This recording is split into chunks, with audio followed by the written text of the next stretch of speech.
Hello everyone, नमस्कार साथियों। जैसा कि दोस्तों आप सभी को पता है कि हमारी सभी क्लासेस पशु परिचर भर्ती से रिलेटेड रहती हैं। यानी कि आज भी हमारी क्लास पशु परिचर भर्ती में यानी कि पशुओं में होने वाले रोग और रोग से रिलेटेड हमने कुछ डिजीज हमने पहले भी कवर की हैं और आज की क्लास में भी हम नेक्स्ट प्रोटोजोअल डिजीज को कवर करने वाले हैं।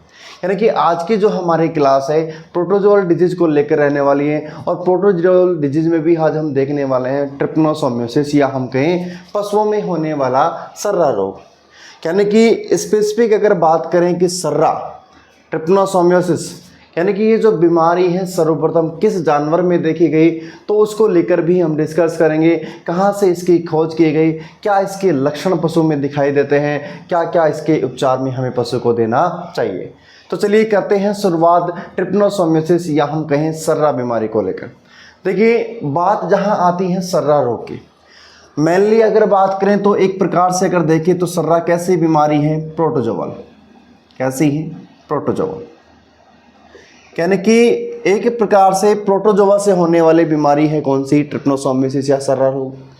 अगर अधिकतर हम ये कहें या हम कहें ज़्यादातर अगर इस बीमारी की बात करें तो ज़्यादातर किस जानवर में देखने को मिलती है, ऊंट में देखने को मिलती है। या हम कहें अदर पशु में भी हो सकता है सर्रा रोग, लेकिन स्पेसिफिक अगर हम बात करें तो सबसे अधिक ऊंट के अंदर ये बीमारी पाई जाती है या हम कहें देखने को मिलती है।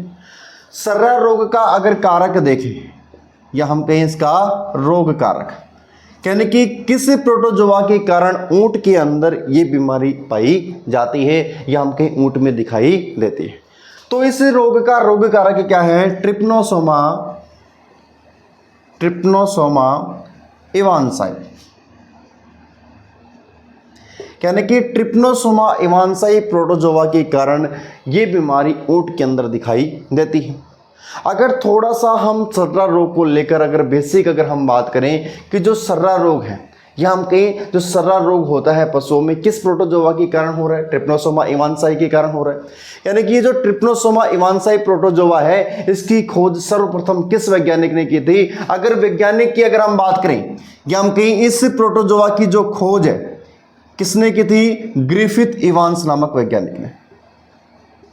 ग्रिफिथ इवांस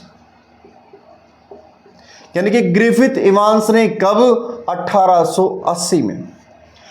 ग्रिफिथ इवांस वैज्ञानिक ने 1880 में इस प्रोटोजोआ की खोज की थी। कहां की थी, ऊंट के रक्त में की थी। ऊंट के रक्त में। यानी कि हम कह सकते हैं कि ग्रिफिथ इवांस वैज्ञानिक ने 1880 में ऊंट के रक्त में सर्वप्रथम ट्रिपनोसोमा इवांसाई प्रोटोजोआ को सर्वप्रथम देखा। यानी कि इसकी जो खोज कहां से की गई थी, ऊंट के रक्त से की गई थी। वैज्ञानिक का नाम क्या है, ग्रिफिथ इवांस ने कब की थी, 1880 में। यानी कि 1880 में इस प्रोटोजोआ की खोज की गई। अगर इसकी बात करें सर्रा रोग के उपनाम अगर हम बात करें कि उपनाम अदरवाइज इसे किस नाम से जाना जाता है, इसे सर्रा तो बोलते ही हैं, साथ में से तिबरसा भी बोला जाता है। तिबरसा। देखिए तिबरसा किस लिए कह रहे हैं, क्योंकि ऊंट के अंदर कह रहे हैं, क्योंकि 3 वर्ष तक इस रोग में ऊंट के अंदर लक्षण दिखाई देते हैं। क्या हम कहें लंबी समय तक यानी कि लॉन्ग टाइम तक चलने वाली ये बीमारी है कि लंबे समय तक इसके लक्षण पशु के शरीर में दिखाई देते हैं, इसलिए इसको क्या कहा गया, तिबरसा कहा गया। अगर सर्रा की भी हम बात करें, सर्रा का शाब्दिक अर्थ होता है मतलब सड़ा हुआ। क्या सड़ेगा इसमें, क्या सड़ जाता है, मांसपेशियों की अगर हम बात करेंगे कि इसमें ऊंट का जो कुबड़ है धीरे धीरे होकर गायब हो जाता है। वो इसके लक्षणों पर हम देखेंगे कि किस प्रकार से ऊंट का कुबड़ धीरे धीरे गायब हो जाएगा। ठीक है, तो ये तो बात हमने कर ली कि ट्रिपनोसोमियोसिस बीमारी कैसी है, प्रोटोजोआ से होने वाली बीमारी है, ज्यादातर ऊंट में दिखाई देती है, गाय भैंस के अंदर भी हो सकती है, इसके अलावा घोड़े के अंदर भी ये बीमारी दिखाई दे सकती है। रोग कारक क्या है, ट्रिपनोसोमा इवांसाई प्रोटोजोआ के कारण पशुओं में रोग दिखाई देता है। खोज किसने की थी, ग्रिफिथ इवांस ने कब, 1880 में। उपनाम इसे सर्रा या तिबरसा के नाम से भी इसे जाना जाता है। इसके अलावा इसकी खोज कहां से की गई थी, ऊंट के रक्त में ग्रिफिथ इवांस ने सर्वप्रथम इस प्रोटोजोआ को देखा था। ठीक है, चलिए यहां तक तो बातें हो गई क्लियर, आगे करते हैं। नेक्स्ट हम बात करेंगे ट्रिपनोसोमियोसिस को लेकर। नेक्स्ट आते हैं इसका वाहक। देखिए, अगर वाहक की बात करें या हम कहें इसका जो फैक्टर है, फैक्टर की अगर बात करें, यानी कि ये जो बीमारी है किस प्रकार से, ये जो प्रोटोजोआ था ट्रिप्नोसोमा इवांसाई जो प्रोटोजोआ है, किस प्रकार से ऊंट के रक्त में पहुंचता है। वाहक क्या होगा इसका? मक्खियां, यानी कि मक्खियों के माध्यम से ऊंट के रक्त में ये प्रोटोजोआ प्रवेश करता है। कौन सी मक्खी के माध्यम से? टैबेनस फ्लाई, यानी कि जो टैबेनस फ्लाई होती है, टैबेनस मक्खी जो होती है, इसके माध्यम से ये जो प्रोटोजोआ था ट्रिप्नोसोमा इवांसाई ऊंट के रक्त में प्रवेश करता है। ठीक है, अब प्रवेश करने के बाद में हम क्या देखते हैं? इसके लक्षण देखते हैं। यानी कि जब पशु इस प्रोटोजोआ से संक्रमित हो चुका है, यानी कि ये जो प्रोटोजोआ था टैबेनस फ्लाई के माध्यम से ऊंट के रक्त में पहुंच चुका है, उसके बाद में ये जो प्रोटोजोआ है, कौन सा? ट्रिप्नोसोमा इवांसाई, यानी कि ये जो प्रोटोजोआ है ट्रिप्नोसोमा इवांसाई ऊंट के रक्त में पहुंच गया, और रक्त में पहुंचने के बाद में, यानी कि हमने कहा रक्त में पहुंचने पर, पहुंचने के बाद उसमें उपस्थित ग्लूकोज का उपयोग करता है। देखिए, जैसे ही ये प्रोटोजोआ ऊंट के रक्त में पहुंचा, रक्त में पहुंचने के बाद में किसका उपयोग करेगा? रक्त से ग्लूकोज का उपयोग करता है। और धीरे धीरे पशु के शरीर में किसकी कमी आ जाती है? ग्लूकोज की कमी हो जाती है, जिसे कहेंगे हम, एक लक्षण दिखाई देता है पशु के शरीर में। इस कंडीशन को बोलेंगे हाइपोग्लाइसीमिया, यानी कि हाइपोग्लाइसीमिया की कंडीशन यहां पर ऊंट में दिखाई देती है, क्योंकि ग्लूकोज के माध्यम से पशु को एनर्जी मिलती है, ऊर्जा मिलती है। उस एनर्जी का जो यूजेज है, ग्लूकोज का यूजेज है, कौन सा? प्रोटोजोआ कर रहा है, ट्रिप्नोसोमा इवांसाई कर रहा है। किसके माध्यम से पहुंचकर? टैबेनस फ्लाई के माध्यम से रक्त में पहुंचकर, जिससे कि कारण शरीर में ग्लूकोज की कमी हो जाती है। और इस कंडीशन में एक लक्षण दिखाई देता है हाइपोग्लाइसीमिया का, यानी कि हाइपोग्लाइसीमिया की कंडीशन ऊंट में दिखाई देती है। ठीक है, इसके बाद में ये भी हम, इतना तो हमें पता है कि ऊंट के कुबड़ में संचित वसा का भंडारण पाया जाता है, क्योंकि ऊंट को रेगिस्तान का जहाज कहा जाता है। रेगिस्तान जैसे इलाके में अगर ऊंट को 10 दिन तक, 12 दिन तक अगर पानी या भोजन नहीं मिलता है, तो उस भोजन की जो पूर्ति है, उसको जो एनर्जी है, जो ऊर्जा है, ऊंट के कुबड़ से या के वसा के रूप में उसे प्राप्त हो जाती है। अब देखिए, इतना तो हमें पता है ऊंट के कुबड़ में एनर्जी का स्रोत होता है वसा के रूप में। अब यहां से क्या हो गया? अभी ग्लूकोज के माध्यम से भी एनर्जी मिलती है, ग्लूकोज की कमी आ गई है। अब जब ग्लूकोज की जब शरीर में कमी हो गई है, तो एनर्जी का स्रोत क्या बचा शरीर में? वसा के माध्यम से। और सर्वाधिक वसा का भंडारण ऊंट में कहां होता है? कुबड़ के अंदर होता है। तो ऊंट क्या करेगा? धीरे धीरे वसा के माध्यम से, हम कहें ऊंट में वसा का बीटा ऑक्सीडेशन या ऑक्सीकरण की क्रिया होती है, और जो संचित वसा का भंडारण होता है उसका ऑक्सीकरण होने धीरे धीरे लग जाता है। और जब ये रोग लॉन्ग टाइम तक चलता है, क्रोनिक अवस्था तक चलेगा, तो धीरे धीरे ऊंट में कुबड़ गायब होने लग जाता है। यानी कि ये जो लक्षण है सभी इसी कंडीशन के कारण। क्यों? क्योंकि जो ये प्रोटोजोआ है रक्त में पहुंचने के बाद में इस ग्लूकोज का उपयोग करता है, जिस कारण से हाइपोग्लाइसीमिया की कंडीशन वहां पर दिखाई देती है। ठीक है, चलिए अब मेनली हम कुछ लक्षण दिखाई देते हैं इसके, उसकी हम बात करते हैं। अगर पशु को सर्रा रोग हो जाता है तो क्या क्या उसके बाहरी लक्षण हैं जो पशु के शरीर में दिखाई देंगे, उन लक्षणों पर हम डिस्कस करते हैं।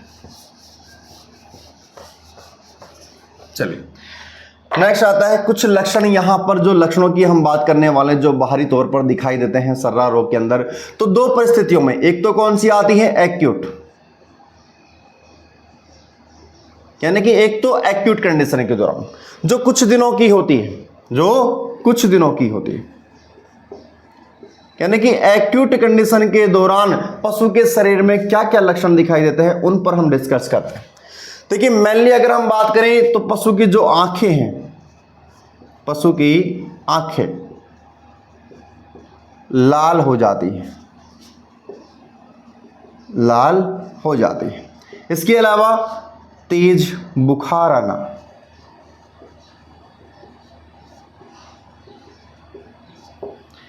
पशु बार बार मल और मूत्र का उत्सर्जन करता है। और यहां तक कि कभी कभी अंधापन भी पशु में दिखाई देता है, यानी कि एक्यूट कंडीशन के दौरान जो कुछ दिनों की होती है, इस कंडीशन में पशु की आंखें लाल हो जाती हैं, तेज बुखार आना, बार बार मल का और मूत्र का उत्सर्जन करना, और यहां तक कि अंधापन यानी कि ब्लाइंडनेस की कंडीशन भी पशु के शरीर में दिखाई देती है। किस रोग के कारण? ट्रिपनोसोमियासिस या हम कहें सर्रा रोग के कारण। ठीक है, ये तो बात होगी एक्यूट परिस्थिति के दौरान। अगर क्रोनिक अवस्था की अगर हम बात करें तो क्रोनिक अवस्था में क्या होगा? देखिए, नेक्स्ट आती है क्रोनिक कंडीशन। देखिए, क्रोनिक जो कंडीशन होती है ये कुछ महीनों की होती है, कुछ महीनों की भी हम कह सकते हैं। इसमें वर्ष का भी समय लग सकता है, क्योंकि लॉन्ग टाइम तक इसमें पशु के शरीर में लक्षण दिखाई देते हैं। इस अवस्था में क्या होगा? पशु के शरीर में एनीमिया की कंडीशन, एनीमिया यानी कि शरीर में रक्त की कमी आ जाती है, ब्लड की कमी होना, जिसके कारण पशु का जो शरीर होता है वो कैसा हो जाएगा? कमजोर हो जाता है, या हम कहें पशु के शरीर में कमजोरी दिखाई देती है। पशु के गालों के नीचे और पेट के नीचे सूजन दिखाई देती है, ठीक है। पेट के नीचे, गालों के नीचे सूजन दिखाई देती है, एनीमिया, रक्त की कमी हो जाती है, जिससे पशु का शरीर कमजोर हो जाता है। इसके अलावा ऊंट का जो कुबड़ होता है, ऊंट का कुबड़ गायब होने लग जाता है।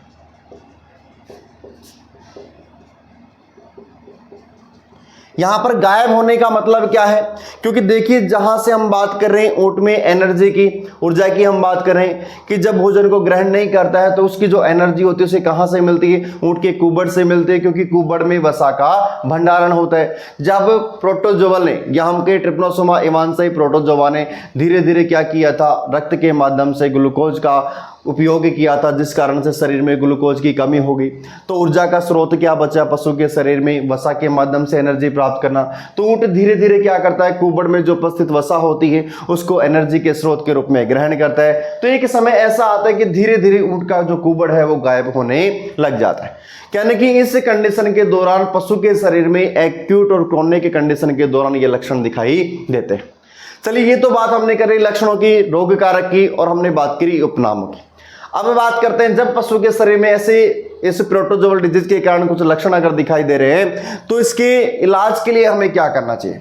क्या इस रोग के लिए कोई ड्रग ऑफ चॉइस है? उसकी भी बात हम कर लेते हैं। देखिए, नेक्स्ट हम बात करेंगे इसके उपचार की।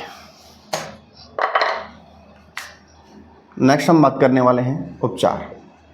देखिए, उपचार के लिए पशु में इस रोग के लिए ड्रग ऑफ चॉइस,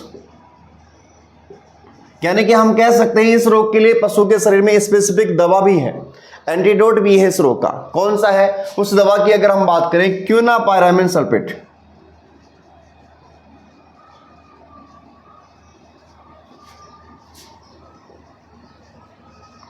5 mg पर kg बॉडी वेट, ठीक है। यानी कि इस रोग के लिए जो ड्रग ऑफ चॉइस है क्विनापायरामिन सल्फेट 5 mg पर kg बॉडी वेट के अकॉर्डिंग पशु को दी जाती है। इसके अलावा एंट्रीपोल, एंट्रीसाइड,